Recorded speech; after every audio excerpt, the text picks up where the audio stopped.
ବନବାଣୀ ପ୍ରଶ୍ନ ଉତ୍ତର ଦ୍ୱିତୀୟ ଭାଗ। ଉକ୍ତ ଗଦ୍ୟାଂଶଟି ପଣ୍ଡିତ ଗୋପବନ୍ଧୁ ଦାସଙ୍କ ଲିଖିତ ବନବାଣୀ ପ୍ରବନ୍ଧରୁ ଆସିଅଛି। ଏଠାରେ ଲେଖକ ଭାବୁକଙ୍କ ଦୃଷ୍ଟିରେ ପ୍ରକୃତି କିପରି ମହାଶକ୍ତି ଭାବରେ ପରିଚିତ ସେ ସମ୍ପର୍କରେ ଆଲୋକପାତ କରିଛନ୍ତି। ଶାନ୍ତ କୋମଳ ଅରଣ୍ୟରେ ଭାରତର ସଭ୍ୟତା ଓ ସଂସ୍କୃତି ବିକାଶ ଘଟିଥିଲା। ଏହି ଅରଣ୍ୟ ଥିଲା ଋଷିମୁନିମାନଙ୍କର ସାଧନାର ପୀଠସ୍ଥଳୀ ଓ ରାଜା ମହାରାଜାମାନଙ୍କର ଶେଷ ଜୀବନର ଆଶ୍ରୟସ୍ଥଳୀ। ଏହି ବନ ପ୍ରଦେଶର ଚିତ୍ର ଭାରତର କାବ୍ୟ, ନାଟକ, ପୁରାଣ ଆଦିରେ ଚିତ୍ରିତ ହୋଇଛି। ସେଥିରେ ବର୍ଣ୍ଣିତ ଘଟଣାଗୁଡ଼ିକ କବିଙ୍କର ପୂର୍ଣ୍ଣପ୍ରାଣତା ପ୍ରକାଶର ମାଧ୍ୟମ ହୋଇଛି। ଏହି ଅରଣ୍ୟ ଭାରତୀୟ ଭାବୁକମାନଙ୍କର ପ୍ରେରଣାର ମୂଳ ଉତ୍ସ। ପ୍ରକୃତି ସେମାନଙ୍କ ଦୃଷ୍ଟିରେ ନିର୍ଜୀବ ବା ଜଡ଼ ନୁହେଁ, ବରଂ ଏକ ମହାଶକ୍ତି। ପ୍ରକୃତି ସହିତ ସେମାନଙ୍କ ଘନିଷ୍ଠ ମିଳନ ଦ୍ୱାରା ସେମାନେ ବିଶ୍ୱପ୍ରାଣରେ ନିଜ ପ୍ରାଣ ଓ ନିଜ ପ୍ରାଣରେ ବିଶ୍ୱପ୍ରାଣକୁ ଅନୁଭବ କରିପାରୁଥିଲେ। ଏହି ମହାନ ଅନୁଭୂତି ପ୍ରଦାନ କରୁଥିବା ପ୍ରକୃତି କେବେ ହେଲେ ନିର୍ଜୀବ ବା ଜଡ଼ ହୋଇ ନପାରେ। ସଂଶିତ ଗଦ୍ୟାଂଶଟି ଉତ୍କଳମଣି ଗୋପବନ୍ଧୁ ଦାସଙ୍କ ଲିଖିତ ବନବାଣୀ ବିଷୟରୁ ଗୃହୀତ। ଏଠାରେ ଲେଖକ ବର୍ତ୍ତମାନର ଭାରତୀୟ ସଭ୍ୟତା ଓ ଚିନ୍ତାର ଗତି ଉପରେ ଆଲୋକପାତ କରିଛନ୍ତି। ଅରଣ୍ୟ ଭାରତୀୟ ସଭ୍ୟତାର କେନ୍ଦ୍ର। ଭାରତର ସଭ୍ୟତା ଓ ଚିନ୍ତାଧାରା ସୃଷ୍ଟି ହିଁ ବନ ପ୍ରଦେଶରୁ ହୋଇଥିଲା। ମହାପୁରୁଷମାନେ ଅରଣ୍ୟକୁ ଆପଣାର ସାଧନା ଏବଂ ସିଦ୍ଧିର ସ୍ଥାନ ରୂପେ ନିରୂପଣ କରିଥିଲେ। ଏହିଠାରେ ହିଁ ଗଢ଼ି ଉଠିଥିଲା ଋଷି ଆଶ୍ରମ। ବେଦଧ୍ୱନିରେ ମୁଖରିତ ହେଉଥିଲା ବନ ପ୍ରଦେଶ। ପବନର ସନ ସନ ଶବ୍ଦ, ନଦୀର କଳକଳ ନାଦ ଏବଂ ବିହଙ୍ଗ କୂଳର କୋଳାହଳ ଭାରତୀୟ ଭାବୁକମାନଙ୍କ ମନରେ ଭରି ଦେଇଥିଲା ଅପୂର୍ବ ଭାବ ଓ କାନରେ ନୀରବ ବାଣୀ। ଭାରତର ଚିନ୍ତାଧାରା ଓ ସଭ୍ୟତା ପୃଥିବୀକୁ ଆଲୋକ ଦେଇଥିଲା। କିନ୍ତୁ ଆଜି ସେ ସମୟ ନାହିଁ। ଚିନ୍ତାଧାରା ବଦଳି ଯାଇଛି, ବାହିକ ପ୍ରଭାବରେ ପରିବର୍ତ୍ତିତ ହୋଇଛି, କିନ୍ତୁ ଭାରତୀୟଙ୍କ ହୃଦୟରୁ ସମ୍ପୂର୍ଣ୍ଣ ବିଲୁପ୍ତ ହୋଇନାହିଁ। ଏହାର ପୁନରୁଦ୍ଧାର ଆଶା ଅନେକଙ୍କ ହୃଦୟରେ ଜାଗି ଉଠିଛି।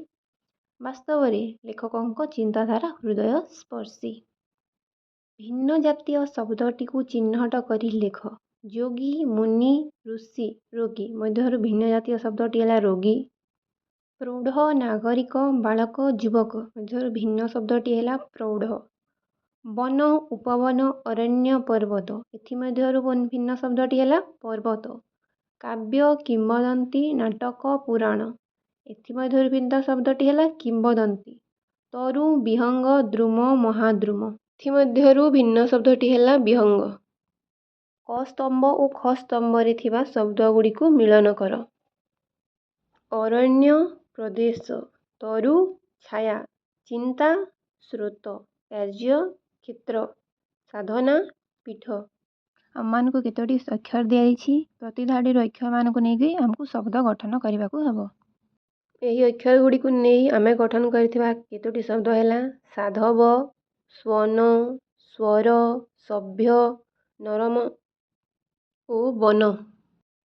ପ୍ରତି ବାକ୍ୟର କିଛି ଅଂଶ କ ସ୍ତମ୍ଭରେ ଅଛି, କିଛି ଅଂଶ ଖ ସ୍ତମ୍ଭରେ ଅଛି। ସମ୍ପର୍କ ଥିବା ବାକ୍ୟାଂଶକୁ ମିଳାଇ ଲେଖିବା।